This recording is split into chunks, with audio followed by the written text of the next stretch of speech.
Hola team, bienvenidos a este nuevo banqueo parcial de anatomía del sistema nervioso.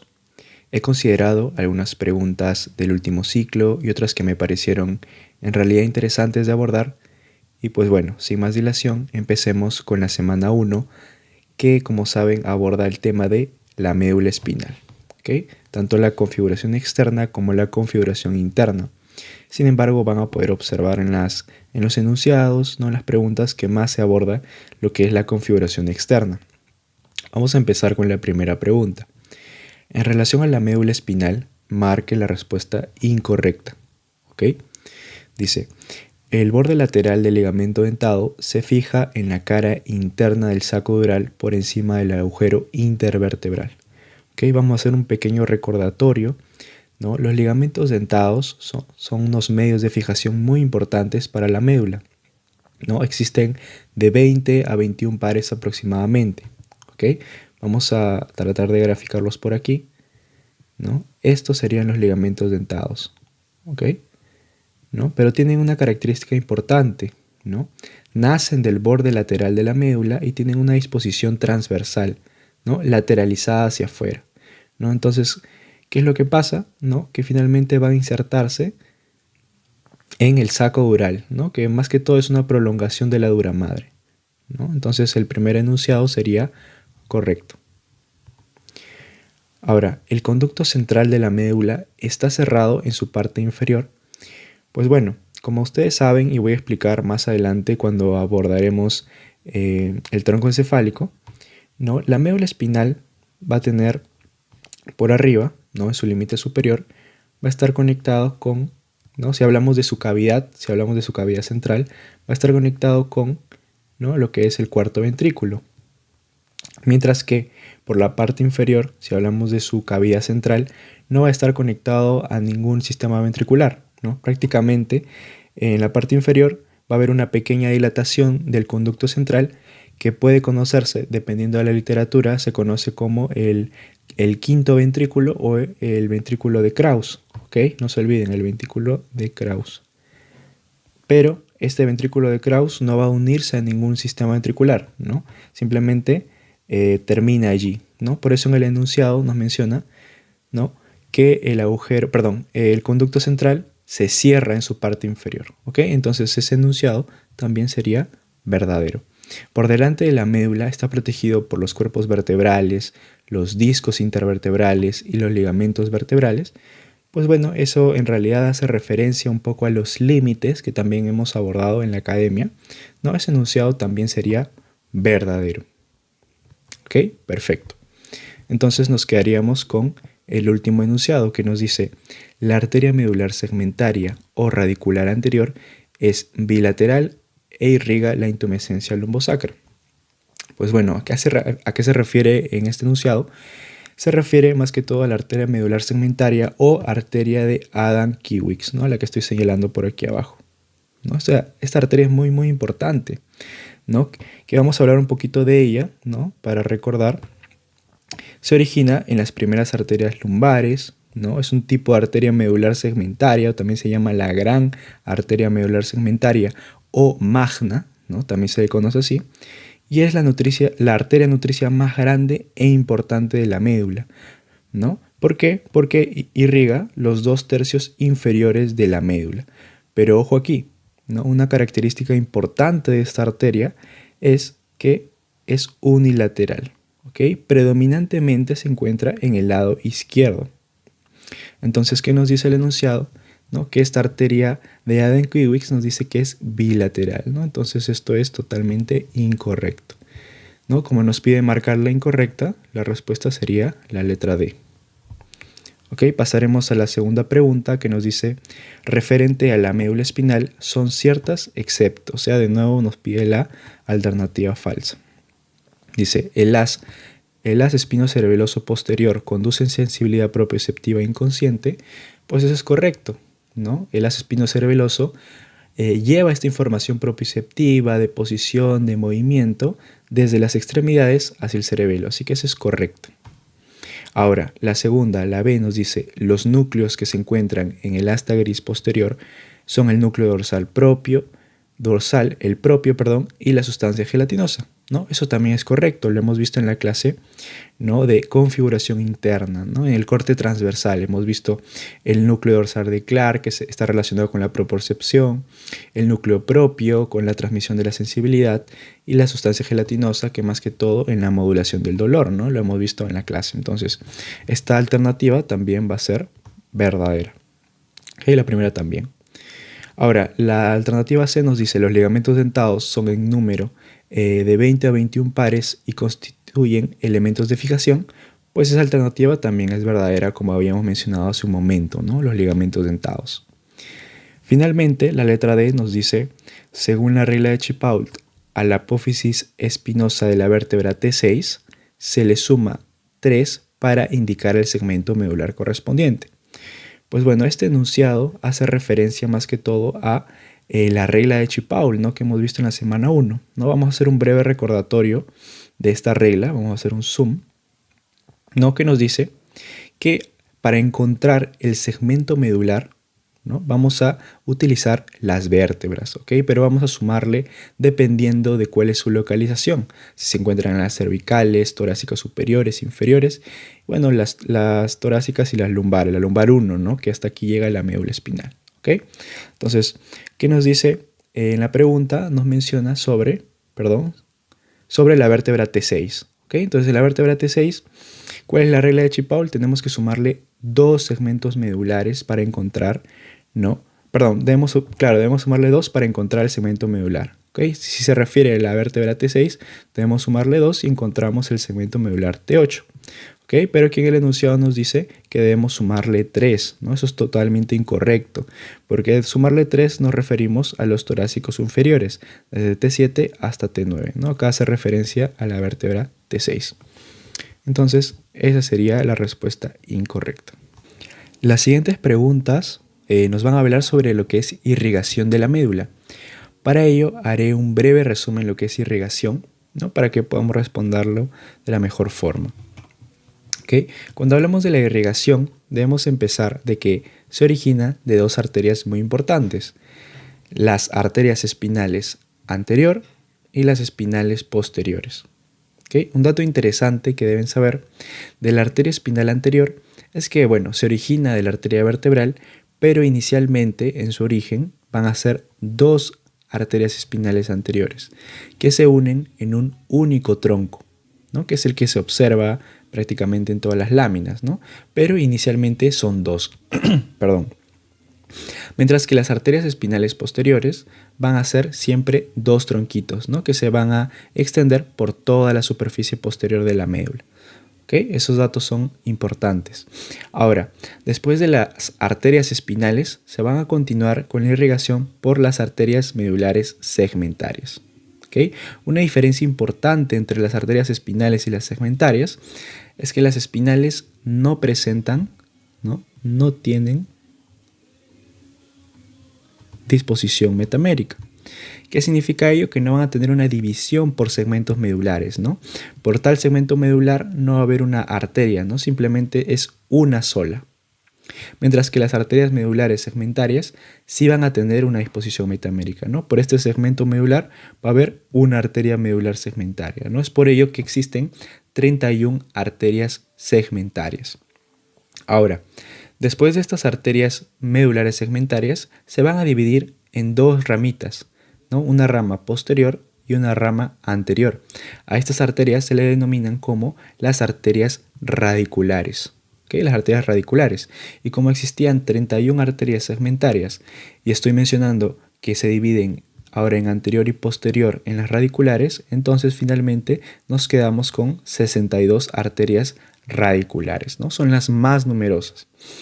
Ok, ese sería un pequeño resumen, ¿no? Las arterias radiculares, no olvidar, también tienen disposición metamérica, ¿no? Hay un par de arterias radiculares por cada segmento medular. ¿Listo? Entonces, vamos a pasar a responder la pregunta que nos dice, respecto a la irrigación de la médula, marque la respuesta incorrecta. ¿Ok? Nos piden la falsa. La A, existen 62 arterias radiculares, ¿no? Esa es correcta, no son las más numerosas. Ahora, la alternativa B nos dice, hay dos arterias espinales anteriores, ¿no? Ese enunciado también es correcto. Como lo menciono, inicialmente son dos tronquitos que se fusionan en una sola arteria. Así que también esa es verdadera. La C nos dice, hay dos arterias espinales posteriores, también esa es verdadera. Y finalmente, la arteria medular segmentaria es bilateral. Bueno, en esta pregunta o este enunciado nos hace referencia a la arteria de Adam-Kiewicz nuevamente, ¿no? Ya nos está repitiendo nuevamente esta arteria, por favor, me la repasan, ¿no? Obviamente también sería incorrecta esta porque debemos saber que es unilateral, ¿ok? Tiene una disposición unilateral predominantemente en el lado izquierdo. Entonces, esta sería la respuesta incorrecta. Continuando con la otra pregunta, nos dice, en relación a las arterias de la médula espinal, señale lo correcto. Generalmente existen arterias espinales y escasas arterias radiculares. Pues bueno, acá esta partecita del enunciado es el que es incorrecto. ¿Por qué? Porque, como he mencionado, las arterias más numerosas en la irrigación son las radiculares. Existen 62 arterias. Entonces, esta respuesta es incorrecta. Nos piden la correcta. Las arterias radiculares ingresan al conducto vertebral y se dividen en dos ramas, ¿no? Hasta aquí el enunciado es correcto, ¿no? Pero luego nos dice que se divide en dos ramas. Esto es totalmente falso, ¿no? Porque las arterias radiculares se van a dividir en dos ramas nada más, las ramas anteriores y las ramas posteriores, ¿no? Que vienen de las arterias segmentarias. Luego, el enunciado C nos dice, la disposición metamérica no corresponde a las arterias espinales, pues eso es verdadero, ¿no? Las arterias espinales, tanto anterior y posterior, no tienen disposición metamérica, mientras que las arterias segmentarias y las arterias radiculares sí tienen disposición metamérica, ¿ok? Esto nunca se olviden. Entonces, esa sería la alternativa correcta. Ahora, la alternativa D nos dice, las arterias radiculares solo nacen a nivel del cuello y del tórax, ¿no? Entonces, esto también sería falso, ¿no? Porque hace referencia de que las arterias radiculares solo nacen dependiendo de algunos niveles de la médula, pues no, ¿no? Como sí tiene una disposición metamérica, significa que las arterias radiculares van a nacer en todos los niveles de la médula, de los segmentos medulares. No solo, ¿no? Es exclusivo de algunos niveles. A eso hace referencia. Ahora, la última pregunta nos dice, un motociclista es embestido por un automóvil sufriendo un traumatismo vértebro-medular, ¿no? En el examen neurológico se evidencia compromiso del dermatoma T4, de la regla de Chipault, ¿no? Esta pregunta es al contrario, ¿no? De la anterior que habíamos revisado. Acá ya nos dan el dermatoma de la regla. Ahora nos preguntan, ¿a qué vértebra corresponde? ¿No? Tenemos que hacer el proceso inverso. Entonces, como nos dan el dermatoma T4, estaríamos hablando de que es una vértebra de las torácicas superiores, ¿no? Entonces, si nos vamos a la regla, tendríamos que restarle 2, ¿no? Porque si hablamos de los segmentos medulares torácicos superiores, se le suma 2. Le restamos 2 para encontrar la médula y sería la respuesta T2. ¿Ok? Bueno, eso sería todo en esta parte de médula espinal. Ahora continuaremos con la semana de anatomía del tronco encefálico, ¿no? Para ello he seleccionado estas preguntas. La primera nos dice, paciente de 35 años ingresa a emergencia del hospital por presentar disfagia, disartria, vértigo, vómitos, nistagmo, ataxia y pérdida de la sensibilidad termoalgésica contralateral del cuerpo y del lado ipsilateral de la cara. Ahora, el examen físico sugiere síndrome vulvar lateral o síndrome de Wallenberg, ¿no? Nos preguntan, ¿la trombosis de cuál de las siguientes arterias es la causa de este cuadro clínico? ¿Okay? En este caso específico hablaríamos de la arteria cerebelosa posterior-inferior. Esa es la arteria que te produce el síndrome de Wallenberg, ¿no? La famosa arteria pica. ¿Ok? ¿Pero por qué? Bueno, la trombosis de esta arteria, ¿no? te produce esta clínica debido Aquí vamos a explicarlo en este esquemita. ¿No? Acá podemos ver un corte transversal del bulbo raquídeo, ¿no? A nivel de esta porción lateral encontramos núcleos muy importantes, ¿no? Como por ejemplo el núcleo ambiguo, donde participa el noveno y el décimo par, que es lo que te produce la disartria, la disfagia, los núcleos vestibulares, que pertenecen al octavo par craneal, el vestíbulo coclear, que te puede producir el vértigo, el nistagmo, el núcleo espinal del quinto par, ¿no? Que te puede producir pérdida de la termoalgesia ipsilateral de la cara, etc., ¿no? Ya nos vamos a expandir mucho en el síndrome de Wallenberg. Lo que deben saber es que la arteria que participa en la irrigación de esta porción del bulbo es la pica, ¿no? La arteria cerebelosa posterior inferior. Entonces la pérdida, ¿no?, de la función de toda esta porción del bulbo raquídeo te produce la clínica del síndrome de Wallenberg, ¿ok? Pero la trombosis de la pica, ¿no?, de esta arteria es la alternativa correcta en esta pregunta, ¿ok? Entonces sería la letra A. Perfecto. Pasamos a la siguiente pregunta. Nos dice, varón de 44 años sin comorbilidades, quien desde hace 6 meses presenta disfagia, pérdida del reflejo nauseoso, por ello nos inclinamos por algo, ageusia, ¿no?, del tercio posterior de la lengua, que se refiere a una pérdida, ¿no?, de la función del gusto del tercio posterior de la lengua, ¿no? Ahí recordarán su anatomía de segundo ciclo. Cuenta con una resonancia magnética nuclear con contraste informada como proceso expansivo en el ángulo pontocerebeloso, ¿ok? Lo que ahora nos dice de qué surco emerge el nervio afectado. Entonces, si ya con esta clínica, en estas preguntas lo primero que tú tienes que hacer es reconocer cuál es el par craneal afectado.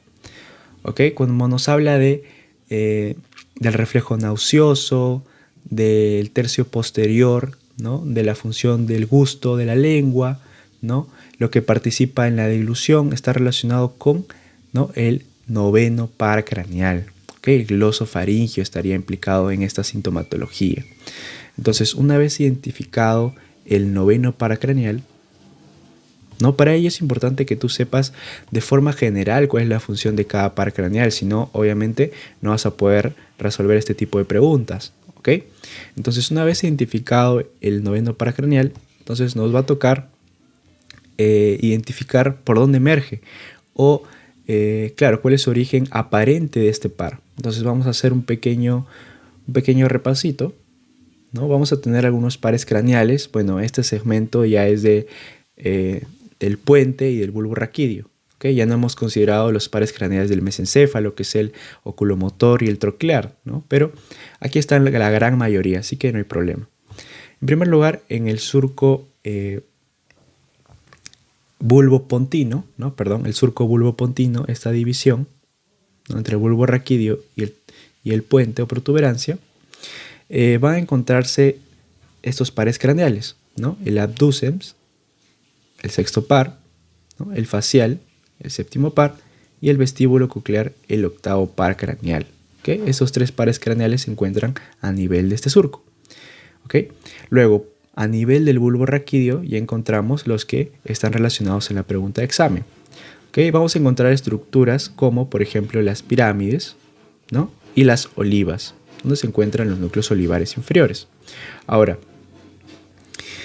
la división de los surcos entre la oliva, el surco preolivar y el surco retroolivar es por donde emergen algunos pares craneales. El surco preolivar, ¿no?, emerge el 12º par craneal, el hipogloso, mientras que en el surco retroolivar emergen 3 pares craneales, el glosofaringio, el vago y el accesorio. En este caso, la pregunta de examen nos hace en referencia al glosofaringio, que se encuentra o emerge del surco retroolivar, ese es su origen aparente. Entonces, la respuesta sería el surco retroolivar, ¿no?, por el glosofaringio. Excelente. La siguiente pregunta. Un paciente refiere vértigo, pérdida de la audición, ¿no? Ya nos está dando prácticamente aquí la respuesta, ¿no? Pérdida de la audición en el oído derecho y acúfenos tinnitus. La resonancia magnética revela un tumor en el ángulo pontocerebeloso. ¿Ok? Excelente. Ahora, ¿cuál par craneal ustedes creen que está involucrado? ¿No? Precisamente, ¿no?, es el octavo paracraneal, ¿no? El octavo paracraneal, que es el vestíbulo coclear, encargado de la audición, encargado del equilibrio, ¿no? Pero también quería recalcar, ¿no?, la parte del ángulo pontocerebeloso. ¿Okay? Entonces el ángulo pontocerebeloso nos hace referencia a este espacio, ¿no?, a este ángulo que se encuentra en la división, ¿no?, entre el cerebelo, que se encuentra por toda la parte posterior, con el puente o protuberancia. Entonces, en este espacio, ¿qué encontramos? Encontramos más que todo el facial y el vestíbulo coclear. Entonces, ya únicamente, ¿no?, podríamos identificarlo por el vértigo y por la pérdida de la audición, ¿no? Pero ese datito también es importante. Entonces, aquí en las respuestas, ¿no?, tal vez podrían confundirlos un poco, ¿no? Dice neurinoma del acústico, dice meningioma, schwannoma, ¿no? Pero lo importante es identificar cuál es el par craneal afectado, ¿no? Aquí nos dice el vestíbulo coclear, el osofaringio, el trigémino y el facial. Entonces acá la respuesta sería la letra A. La siguiente pregunta nos habla sobre las afirmaciones que se refieren a las estructuras internas del mesencéfalo. Entonces, antes de leer los enunciados, vamos a hacer un pequeño repaso, ¿no?, de un corte transversal del mesencéfalo, que son muy importantes reconocer sus porciones anteriores y posteriores, ¿no? En primer lugar, este corte transversal está dividido en dos porciones, una porción anterior y una porción posterior. Estas dos porciones están divididas por la conocida sustancia negra. Esta sustancia negra va a dividir ambas porciones. Por delante, ¿qué encontramos? En la parte anterior encontramos los pies pedunculares, que están divididos en tres segmentos dependiendo de qué vías, o qué, por ejemplo, la vía córtico-espinal, la vía córtico-nuclear, las vías ascendentes o descendentes.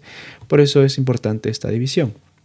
Ahora, por detrás de la sustancia gris vamos a encontrar el tegmento, ¿no?, que está de este color un poco rojo o rosado, ¿no?, donde justamente encontramos el núcleo rojo, ¿no?, que se encuentra por detrás de la sustancia blanca. Entonces tienen que jugar un poco ustedes con las relaciones, ¿no? Que está por delante de la sustancia negra está el pie peduncular, que está por detrás el núcleo rojo, el tegmento. ¿Ok? Así es como ustedes tienen que estudiar para este tipo de preguntas. Ahora, ya más, ¿no?, posterior al tegmento encontramos el acueducto mesencefálico, ¿no? Es este acueducto bastante estrecho, la cavidad del mesencéfalo, que finalmente se conecta con el tercer ventrículo. Y por detrás del acueducto mesencefálico encontramos la lámina tectal, o también conocida como tectum. ¿Ok? El tectum a veces les preguntan en el examen. En esta lámina tectal encontramos, por ejemplo, a este nivel del corte transversal, en los colículos superiores, ¿no? Los colículos superiores, que son los centros de los reflejos, los centros visuales, ¿no?, importantes para el movimiento de los ojos. Ahora, habiendo explicado este corte transversal del mesencéfalo, pasaremos a resolver la siguiente pregunta, que nos dice: el tectum es la parte situada posterior al acueducto mesencefálico, ¿no? Esa sería una respuesta verdadera, ¿no? Esa sería la respuesta correcta. Pero vamos a leer las siguientes. Nos dice: el pedúnculo de cada lado está situado detrás de la sustancia negra.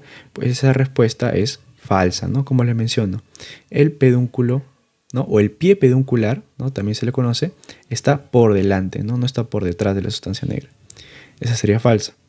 Luego, la sustancia gris central se encuentra situada por delante de la sustancia negra, ¿no? Eso también sería falsa. Y por último, el núcleo rubro reticular, o también conocido como el núcleo rojo, ¿está limitado a la parte inferior del mesencéfalo? Pues no, esa también es falsa, ¿no? El núcleo rojo no solamente se encuentra en la parte inferior, sino a nivel de todo el mesencéfalo. ¿Okay? Entonces, igualmente, solamente leyendo la alternativa A o el enunciado A pueden responder con facilidad esta pregunta del corte transversal. Luego, nos dice: estructura que comunica el cuarto ventrículo con las cisternas de la fosa posterior. Bueno, aquí deberíamos hacer un pequeño repasito de lo que es el sistema ventricular. ¿Ok? Entonces vamos a hacer un pequeño zoom a esta imagen. El sistema ventricular es por donde va a circular el líquido cefalorraquídeo. ¿Ok? Entonces vamos a tener que este líquido cefalorraquídeo nace, ¿ok? Nace a nivel de los plexos coroideos. Estos son los plexos coroideos, ¿ok? Que principalmente se encuentran en los ventrículos laterales, en el ventrículo izquierdo, ¿no? Y derecho, o también llamado primer y segundo ventrículo, que son los que se encuentran por aquí, ¿no? Esos serían los ventrículos laterales, donde estas estructuras de color rojo son los plexos coroideos, que sintetizan el líquido cefalorraquídeo.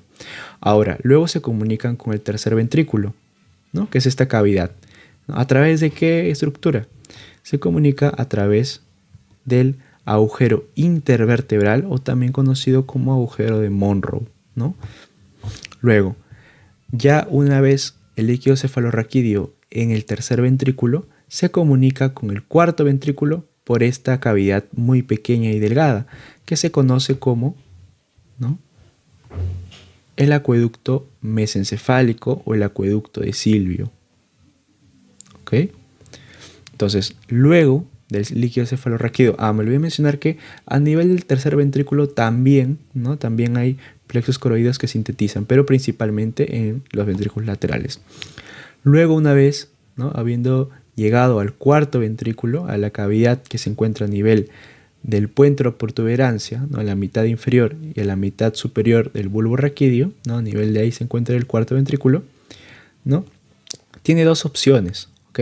Puede, ¿no?, drenarse a través de los agujeros de Luschka y Magendie, o puede circular, seguir su camino por el agujero central de la médula espinal. ¿Ok? Pero ¿qué es lo importante aquí? Que a nivel del cuarto ventrículo, ¿no?, en esta parte postero-inferior, se va a drenar por los agujeros de Luschka y Magendie. Los agujeros de Luschka son dos forámenes laterales, mientras que el agujero de Magendie solamente es un foramen medio. ¿Y cuál es la importancia de ellos? Pues van a drenar, ¿no?, el líquido cefalorraquídeo de este sistema ventricular, ¿no?, finalmente al espacio subaracnoideo, ¿no?, a estas cisternas aracnoideas, para que finalmente lleguen a drenarse a las venas, ¿okay?, a los senos venosos. Entonces, esa es la importancia de estos agujeros de Luschka y de Magendie. Entonces, vamos a ir a la pregunta que nos dicen: estructura que comunica el cuarto ventrículo con las cisternas de la fosa posterior. ¿Agujero de Silvio? No. Perdón, acueducto de Silvio, no. Este conecta el tercer ventrículo con el cuarto ventrículo. Este es incorrecto. El agujero magno, ¿no? Peor, ¿no? El agujero magno es un agujero de la fosa craneal posterior, ¿no?, en la base del cráneo. Agujero de Monroe, ¿no? Tampoco, ¿no? Este agujero se le comunica, ¿no?, o también llamado como el agujero intervertebral. Mientras que el foramen de Luschka, ¿no?, es la respuesta más verdadera, ¿no? Es la que comunica, ¿no?, a nivel del cuarto ventrículo con las cisternas de la fosa posterior, ¿no?, las cisternas subaracnoideas. ¿Ok? Entonces, espero que hayan entendido esta pregunta. Finalmente, ¿no?, esta semana de tronco encefálico veremos esta pregunta que nos dice: un paciente con arritmia cardíaca, disfonía, dificultad para tragar, presenta una lesión en el bulbo raquídeo. Entonces, ya con esta clínica de arritmia, disfonía, ¿no?, a nivel de las cuerdas vocales, una dificultad en el corazón, ¿no?, para tragar, un problema en la deglución, estamos hablando de una lesión que está relacionado el décimo paracraneal, ¿no?, el nervio vago. Ahora, ¿cómo puedo terminar de confirmar o cerciorarme de que es el nervio vago? Nos dice que es a nivel del bulbo raquídeo, ¿no? El bulbo raquídeo sabemos que es un centro donde se encuentran varios pares craneales, dentro de ellos, ¿no?, el nervio vago, ¿no?, en el surco retroolivar. Entonces aquí la respuesta sería el décimo paracraneal, el vago. Excelente, ahora pasaremos al estudio de la semana de oído, ¿no?, el órgano de la audición. Para ello he considerado estas preguntas. La primera nos dice: mencione la incorrecta. En el órgano de Corti se perciben las vibraciones que se transforman en impulsos eléctricos y se transmiten a la neurona bipolar. Este enunciado es correcto, ¿no? Un poco más de fisiología, ¿no?, de la transmisión de las ondas sonoras a finalmente impulsos eléctricos, ¿ok? La B nos dice: la apófisis cocleariforme o pico de cuchara es una saliente donde se aloja el músculo tensor del tímpano. Bueno, es muy importante que ustedes repasen este esquemita de algunas relaciones en la caja timpánica, ¿no? Como por ejemplo en la pared medial o en la pared laberíntica, que es la que estamos observando. Estructuras de relevancia como el promontorio, ¿no? El agujero oval, el agujero redondo, ¿no? Tal vez estas prominencias, que es la prominencia del facial, ¿no? La saliente de los conductos, la saliente del conducto semicircular lateral, ¿no? A nivel de la pared posterior encontramos la entrada al antromastoideo, y la que nos han preguntado ahora pues es el pico de cuchara, ¿no? El pico de cuchara o el proceso coclariforme, ¿no? Que ese sería un enunciado verdadero, pues es una prolongación de la saliente del músculo tensor del tímpano. Entonces ese enunciado también sería verdadero. La trompa o tuba auditiva en el adulto, ¿no? Esto es una información textual del libro, mide de 35 a 45 milímetros, de los cuales un tercio pertenece al cono timpánico óseo, ¿no? En realidad, si la tuba o trompa auditiva, ¿no? Mide de 35 a 45 milímetros, ¿no? Y en cuanto a su división, ¿no? Es importante saber que va a tener una porción ósea y una porción fibrocartilaginosa, ¿no? Esta es la relación de la caja timpánica con la trompa auditiva que se encuentra por delante. ¿Okay? Entonces, de los cuales un tercio, ¿no? Un tercio va a estar conformado por la porción ósea o lateral ósea también se denomina, y los otros 2 tercios van a estar conformados por la porción fibrocartilaginosa. ¿Ok? Perfecto. Entonces ese enunciado también es verdadero. Ahora, la última, la D, nos dice: la convexidad superior del conducto semicircular posterior determina la eminencia arcuata. ¿Okay? Ese enunciado sería el falso. ¿Por qué? Bueno, vamos a explicarlo aquí. Justamente he colocado esa parte. Debemos conocer que tenemos nosotros 3 conductos semicirculares. ¿Okay? El conducto semicircular anterior o superior, que es el que estamos observando por aquí. El conducto semicircular posterior, ¿no? Vamos a señalarlo mejor. Ese sería el anterior o superior, ¿no? El posterior y finalmente el conducto semicircular lateral. ¿Ok? Entonces, ¿cuál de ellos forma la eminencia arqueada o la eminencia arcuata, como nos menciona en la pregunta de examen? Es el conducto semicircular anterior o superior. ¿Ok? Entonces, esa sería la respuesta falsa, la incorrecta. La siguiente pregunta nos dice: en relación a la irrigación del oído interno, ¿dónde se origina la arteria laberíntica? Bueno, esto es un poco de memoria, ¿no? Si hablamos de la arteria laberíntica, que es la principal arteria que irriga el oído interno, ella se va a originar de 2 ramitas, 2 arterias muy importantes. La primera es la arteria cerebelosa anteroinferior, ¿no? Es la que encontramos aquí en la respuesta del examen, ¿no? Pero otra arteria, o que también puede originar la arteria laberíntica, es la arteria basilar directamente. ¿Okay? Cualquiera de ellas 2, ¿no? Puede originar la arteria basilar. Entonces eso es pregunta de examen.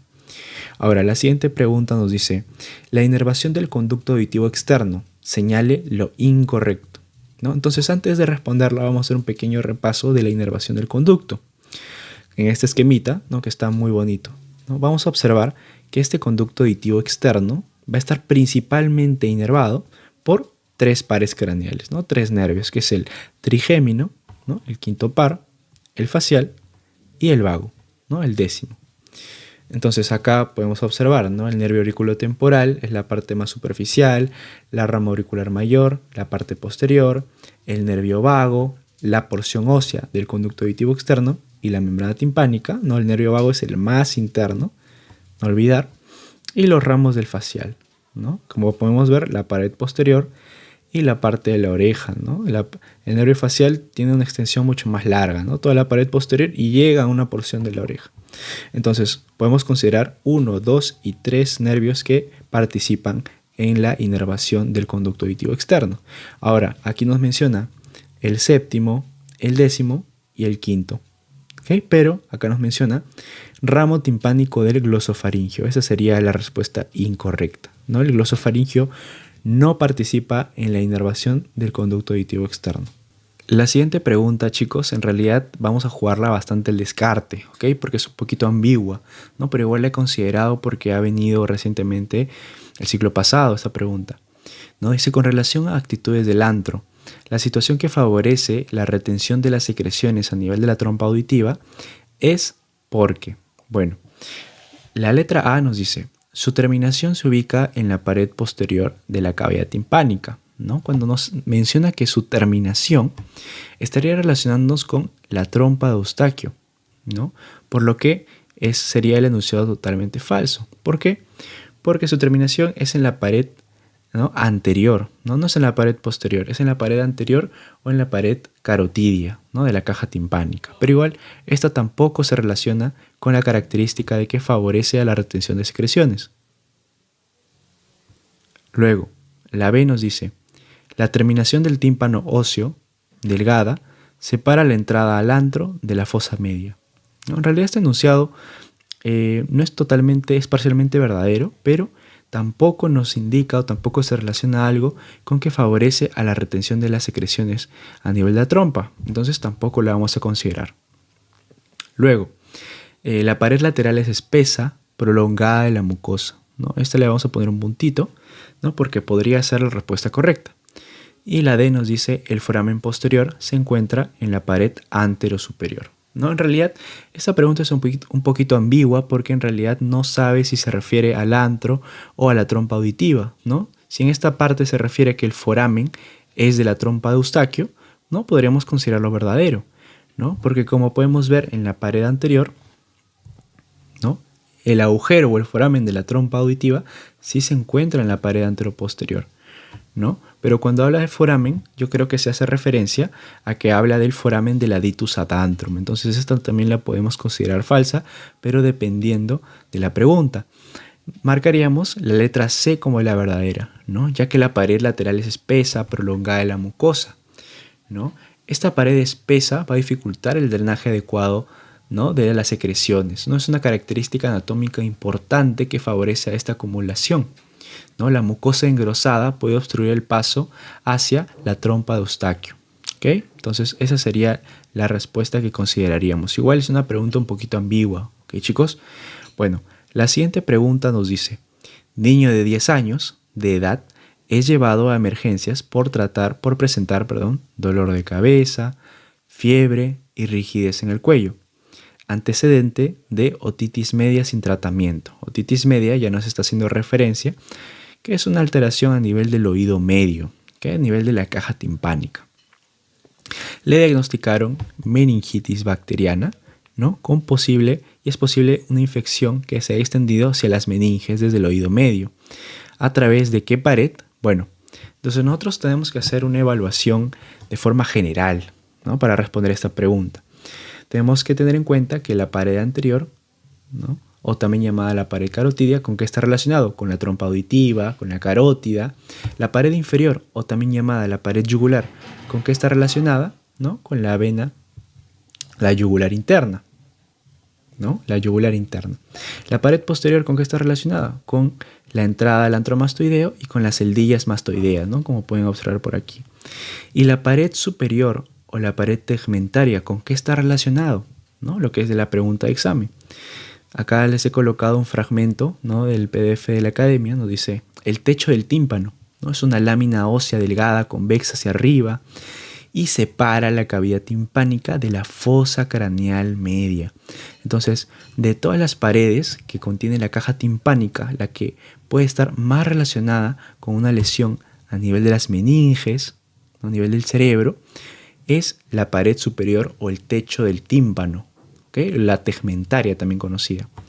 Entonces, no descartamos la carotidia, la mastoidea por la parte posterior y marcaríamos la pared tegmentaria. Perfecto. Ahora, finalmente, la última pregunta nos dice, en relación al plexo timpánico de Jacobson son ciertas, excepto, ¿no?, nos pide la falsa.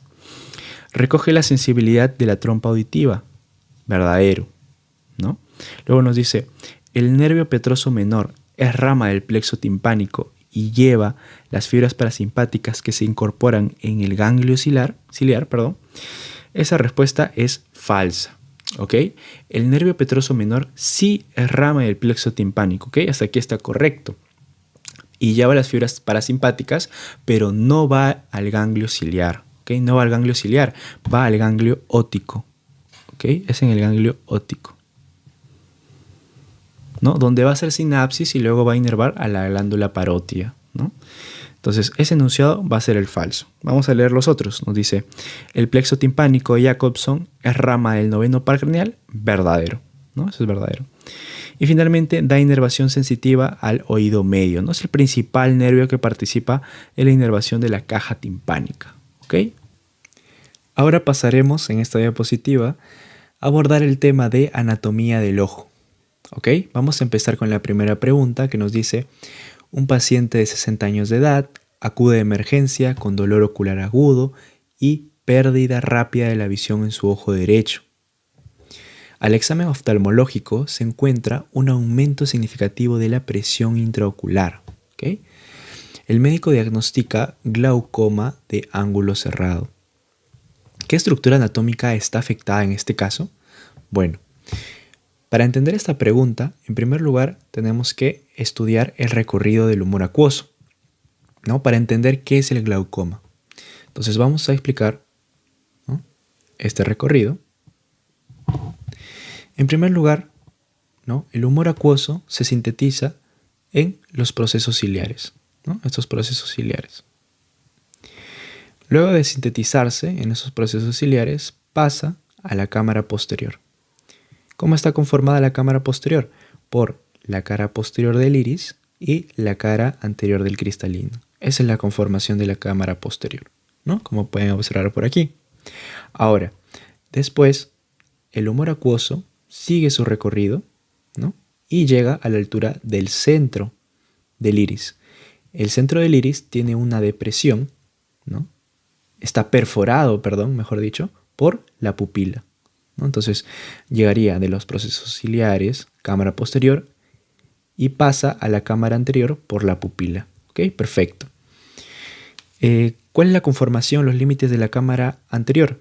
¿No? Sería la cara posterior de la córnea con la cara anterior del iris. ¿Ok? Esa sería la conformación de la cámara anterior, como pueden ver por aquí. Luego de llegar a la cámara anterior, ¿no?, se dirige hacia el ángulo iridocorneal, ¿no?, el ángulo que se forma, ¿no?, por el iris y por la córnea. Allí se encontrará, ¿no?, un conducto muy importante que se denomina el conducto de Schlemm, o también denominado como seno venoso de la esclerótica. Entonces, este humor acuoso tiene que reciclarse constantemente. ¿Ok, chicos? No solamente se basa en sintetizarse, ¿no? Es muy importante para la nutrición de algunas estructuras, el cristalino, la córnea, ¿no?, ya que la córnea no presenta irrigación. Entonces, este drenaje tiene que ser continuo, su síntesis, ¿no?, y su salida por el conducto de Schlemm, ¿no? ¿Qué pasa? Ahora, en algunas patologías, ¿no?, en este caso en el glaucoma, ¿no?, se menciona, va a haber una obstrucción de este drenaje del humor acuoso, ¿no?, lo que va a provocar un aumento de la presión intraocular y esto se denomina el glaucoma. ¿Ok? Ahora, este aumento de la presión intraocular va a comprimir el nervio óptico, ¿no?, y esto eventualmente va a conducir a la ceguera, ¿no?, o como nos menciona en el caso clínico, una rápida pérdida de la visión. ¿Ok? Ahora, para finalizar ya con la pregunta, nos menciona qué estructura está siendo afectada. En este caso, nos menciona el caso, que va a ser un glaucoma de ángulo cerrado. ¿Qué significa esto, chicos? Bueno, van a haber dos tipos de glaucoma. El glaucoma de ángulo abierto y el de cerrado. En el ángulo abierto, no va a haber precisamente, ¿no?, el ángulo iridocorneal no va a estar tapado, no va a estar cerrado, ¿no? Más bien va a haber una obstrucción a nivel, ¿no?, de las trabéculas y finalmente no va a poder circular el humor acuoso por el conducto de Schlemm. ¿Ok? Entonces va a estar abierto el ángulo, pero va a haber una obstrucción a nivel del conducto de Schlemm, lo que finalmente termina en un aumento de la presión intraocular. ¿Ok? Pero, ¿qué pasa en el ángulo cerrado? En el ángulo cerrado, más bien, el ángulo iridocorneal, ¿no?, va a estar cerrado, su mismo nombre lo dice, por el iris. ¿Ok? ¿No? El iris es la principal estructura que está tapando, que está cerrándolo el ángulo y no deja, ¿no?, que circule normalmente el humor acuoso, lo que desencadena finalmente un aumento de la presión intraocular, un aumento del apío, lo que desencadena el glaucoma, ¿no? Y la ceguera. Entonces, en un glaucoma de ángulo cerrado, la estructura que interviene, ¿no? Y que no deja pasar el humor acuoso es el iris. Entonces, esa sería la respuesta a nuestra pregunta, ¿no? ¿Cuál estructura anatómica está afectada en este caso? Sería el iris, como respuesta final. Perfecto. Pasemos a la siguiente pregunta, que nos dice: usted es interno de medicina. Su residente de medicina interna le solicita evaluar los músculos extraoculares del ojo para mirar hacia abajo y hacia la derecha. Perfecto. ¿Qué músculos usted evaluaría? Bueno, vamos a hacer un pequeño repaso de los músculos extraoculares, ¿ok? Con este dibujito. Vamos a tener nosotros músculos extraoculares rectos, ¿no? Por ejemplo, el recto lateral, el recto medial, recto superior y recto inferior. A ver, ¿cuál es la función de cada uno de los músculos de forma rápida? Bueno, el recto superior es... empecemos con los rectos lateral y medial, ¿no? Que su función es mucho más sencilla, ¿no? El medial es mover el ojo hacia adentro, el lateral mover el ojo hacia afuera. Ahora, el recto superior, ¿no? ¿Cuál es la función? Mover el ojo hacia arriba y hacia adentro. Tiene doble función. Mientras que el recto inferior, ¿cuál va a ser su función? Mover hacia abajo el ojo inferiormente y hacia adentro, ¿no? Al igual que el recto superior, tiene dos funciones de aducir el ojo. Ahora, si hablamos sobre los oblicuos, ¿no? También tenemos músculos oblicuo superior y oblicuo inferior, que es este que está aquí. ¿Okay? Estos músculos tienen una función, por así decirlo, opuesta, ¿no? Porque el oblicuo superior, ¿no? Va a llevar el ojo ¿hacia dónde? Hacia abajo y hacia afuera. ¿Ok? Su nombre dice oblicuo superior, pero lo lleva hacia abajo, no se olviden. Y el oblicuo inferior, ¿no? Va a llevar el ojo hacia arriba y hacia afuera. Entonces, nunca se olviden de esas flechitas. Va a ser muy importante para resolver esa pregunta del examen. ¿Okay? Y no olvidar también, por aquí les he colocado un cuadrito, ¿no? Que menciona que el tercer par craneal, el oculomotor, va a inervar estos músculos: el recto superior, el recto inferior, el recto medial y el oblicuo inferior. El cuarto par craneal, el troclear, va a inervar únicamente el oblicuo superior. Y finalmente el abducens, el recto lateral. ¿Ok? Nunca se olviden de este cuadrito. Y ahora sí pasaremos a resolver la pregunta, ¿no? La pregunta que nos dice. Entonces, en este caso no nos especifica qué es el ojo derecho o el ojo izquierdo. Simplemente nos dice que vamos a evaluar al paciente para mirar hacia abajo y hacia la derecha. Entonces, ¿qué significa ello? Que vamos a considerar tanto el ojo derecho como el ojo izquierdo. ¿Ok? Entonces vamos a tratar de graficar ello. Vamos a dibujar acá el ojo izquierdo y el ojo derecho. ¿No? Este es derecho y este es izquierdo. Perfecto, entonces nuestro ojo va a moverse o va a mirar hacia abajo y a la derecha, ¿no? Este sería el derecho y este sería el izquierdo, ¿no? Para métodos prácticos, va a moverse hacia ese lado. Entonces, ¿qué músculos extraoculares están interviniendo? ¿No? Lógicamente debemos considerar una alternativa que considere tanto el ojo izquierdo como el ojo derecho. Entonces, para empezar, por ejemplo, esta alternativa es falsa, ¿no? Estamos evaluando ambos ojos. Luego, las demás, sí, esta me considera los dos ojos y esta nos habla de forma general. ¿Ok? Entonces, de forma rápida y sencilla, ¿no? En el ojo derecho, ¿qué músculo se está utilizando? ¿No? Como había mencionado, para mirar hacia abajo, ¿no? Y hacia afuera, ¿qué músculo estoy utilizando? Es el oblicuo superior. ¿Ok? El oblicuo superior es el que mueve el ojo hacia abajo y hacia afuera. No se olviden. Mientras que en el ojo izquierdo, ¿qué músculo hace que se mueve hacia adentro y hacia abajo? ¿Ok? En ese caso es el recto inferior. ¿Ok? El recto inferior es el que hace que se mueva hacia abajo y hacia adentro. Aduce y mueve hacia abajo. Entonces, ya tenemos los dos músculos. Ahora vamos a ir a la respuesta, ¿no? A la alternativa. Vamos a ver el oblicuo superior derecho, ¿no? Sí, precisamente es el oblicuo superior derecho. Y el recto inferior izquierdo, ¿no? El recto inferior del ojo izquierdo. Entonces, esta sería la alternativa, ¿no? La alternativa C a esta pregunta, ¿no? Un poquito tal vez complicada, pero si haces este esquemita te vas a recordar muy sencillamente, ¿ok? Entonces vamos a pasar a la siguiente pregunta que nos dice, respecto al ojo, marca lo incorrecto, ¿ok? Nos dice marca lo incorrecto. Dice, la cámara anterior es el espacio comprendido entre la cara posterior del iris y la córnea. Bueno, la cámara anterior, ¿no? Si no les ha quedado claro, chicos, es el espacio que se comprende entre la córnea, específicamente la cara posterior de la córnea, y la cara anterior del iris. Este es el iris, sería su cara anterior, ¿no? Todo este espacio sería la cámara anterior.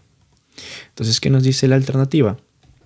Nos dice, la cámara anterior es el espacio comprendido entre la cara posterior del iris y la córnea, ¿no? No sería la cara posterior, sería la cara anterior del iris. Perfecto, ¿no? Entonces, esa sería la respuesta incorrecta. Vamos a continuar. El diámetro anteroposterior de la cámara anterior es de 2 a 2.5 milímetros. Eso es verdadero, ¿no? El humor acuoso es incoloro. La alternativa C también es verdadero. Y la D, el humor acuoso drena en el seno venoso de la esclerótica, ¿no? Eso también es verdadero. La siguiente pregunta nos dice, paciente de sexo femenino de 65 años de edad, con episodios de visión borrosa, dolor esporádico de ojos y cabeza. Posteriormente, pérdida repentina de la visión.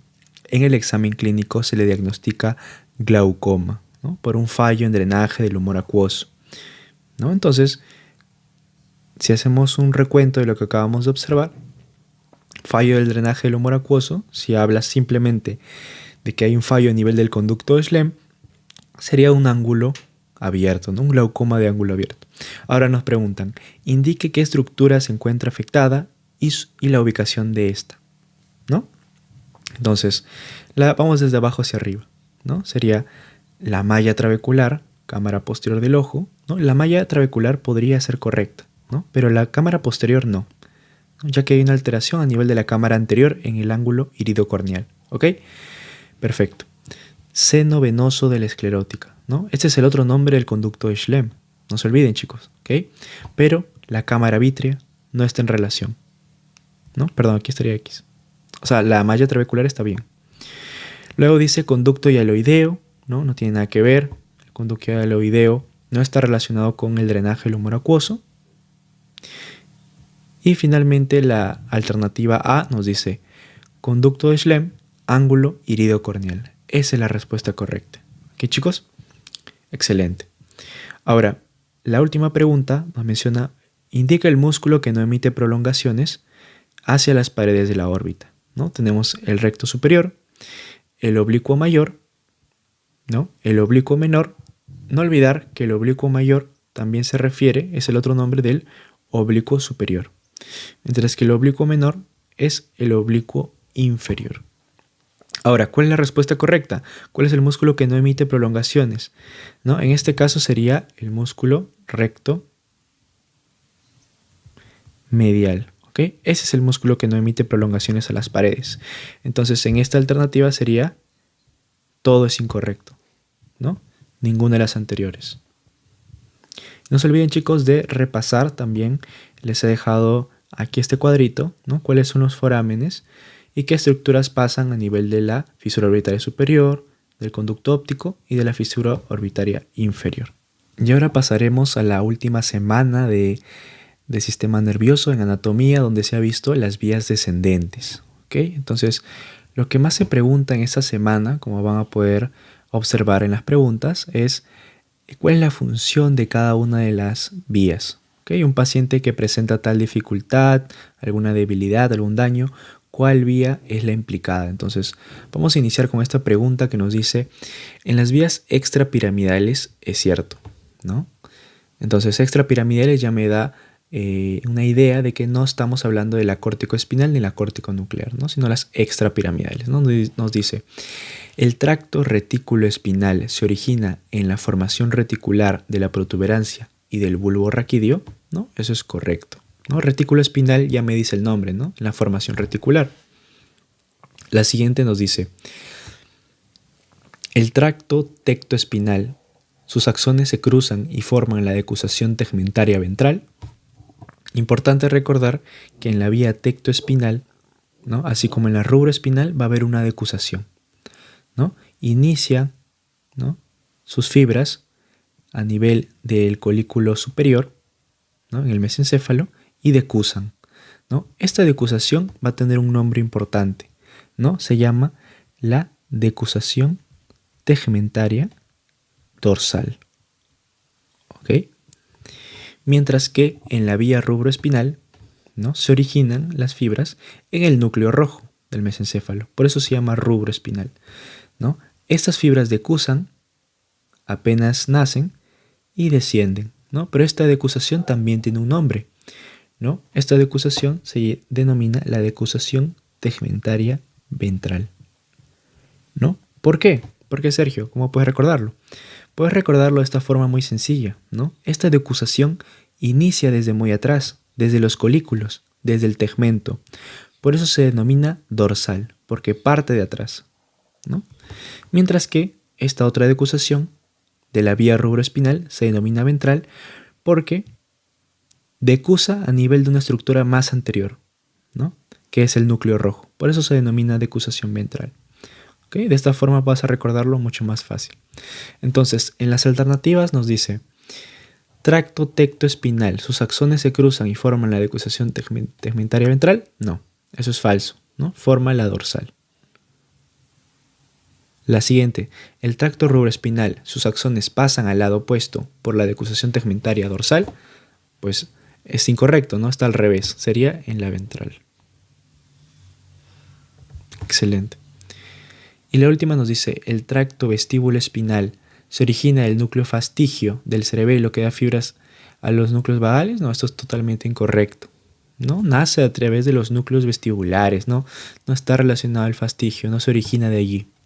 Ok, perfecto, ¿no? Como podemos ver, observar por aquí, la vestíbula espinal nace en los núcleos vestibulares y desciende a la médula espinal. No está relacionado aquí el cerebelo, ¿okay?, ni el núcleo fastigio. ¿Okay? Entonces la primera pregunta, la respuesta sería la A. Excelente.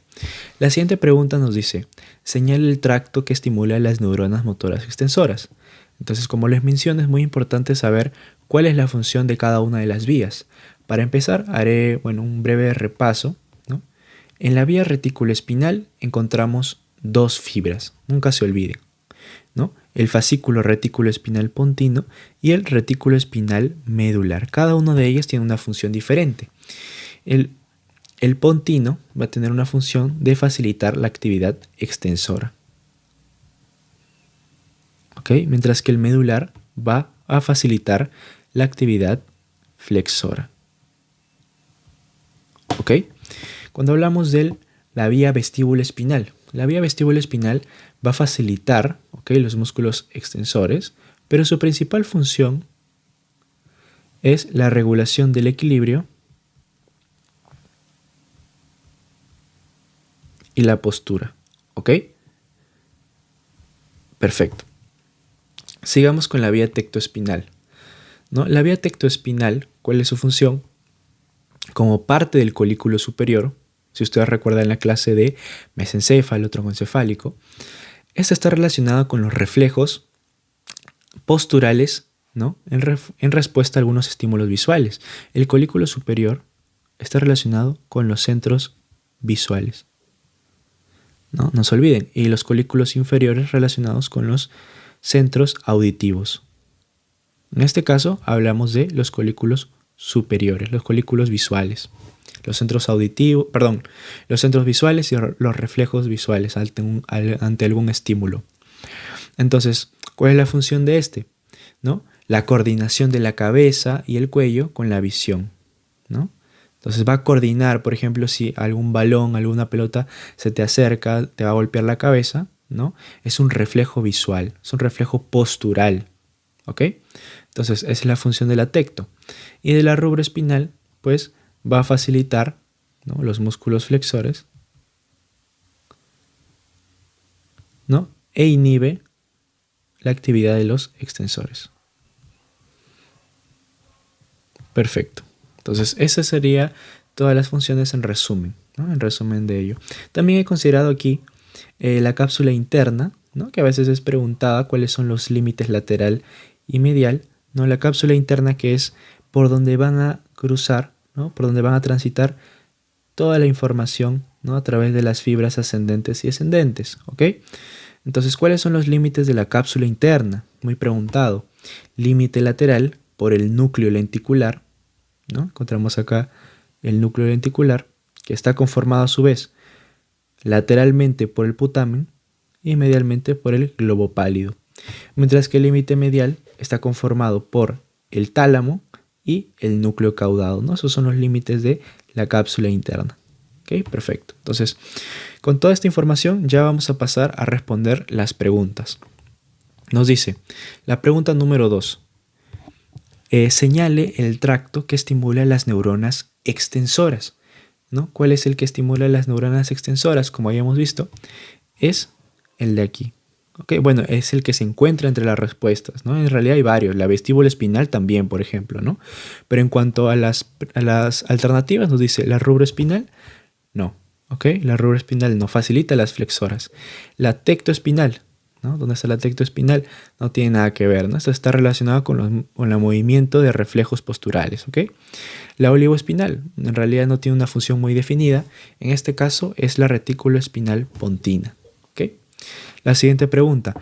Un paciente con un daño en la médula espinal presenta dificultades para mantener el equilibrio y la postura. ¿Ok? Después de estudios se encuentra la lesión afecta una vía descendente a nivel lumbar, ¿no? ¿Qué vía está comprometida? ¿Ok?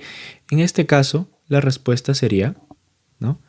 La vía vestíbulo espinal lateral, ¿no? La vía vestíbulo espinal lateral. ¿Por qué? Porque en primer lugar nos menciona que tiene problemas para mantener el equilibrio. Ya con eso nos podemos inclinar a la vestíbula espinal, ya que su función es el equilibrio y la postura. Pero también nos indica que puede llegar hasta nivel lumbar, ¿no? Y específicamente la vestíbula espinal lateral llega hasta los niveles lumbares. Entonces esa sería la respuesta correcta. Excelente. La siguiente pregunta nos dice, un paciente presenta dificultad para mantener la postura en respuesta a estímulos visuales. Esto ya lo hemos visto, ¿no? En respuesta a estímulos visuales, lo que afecta su capacidad para coordinar el movimiento de la cabeza y el cuello.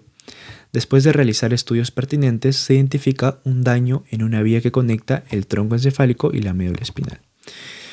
¿Qué vía se encuentra afectada en este paciente? Lo que ya hemos explicado, ¿no? La tectoespinal sería aquí, ¿no? Que se encarga, ¿no? de mantener la postura, algunos estímulos visuales, ¿no? por los colículos superiores, ya que allí inicia su recorrido. Entonces la respuesta sería la vía tectoespinal. Y finalmente la última pregunta que nos menciona, un paciente presenta debilidad en los músculos flexores de los brazos, ¿no? Presenta una debilidad a nivel de los músculos flexores, pero tiene una mayor capacidad para extender sus músculos. Los exámenes revelan daño en una vía que se origina en el núcleo rojo y tiene una función clave en la actividad flexora. Entonces ya con este último renglón nos dice la respuesta, ¿no? Se origina en el núcleo rojo, estaríamos hablando de la vía rubroespinal, ¿no? Inicia en el núcleo rojo, tiene una función clave en la actividad flexora e inhibe la extensora, ¿no? Entonces estaríamos hablando de la vía rubroespinal. Muy bien, chicos, eso sería todo en cuanto al banqueo de Team Medic. Espero que les vaya excelente, mucha suerte y nos estaremos viendo en otra ocasión.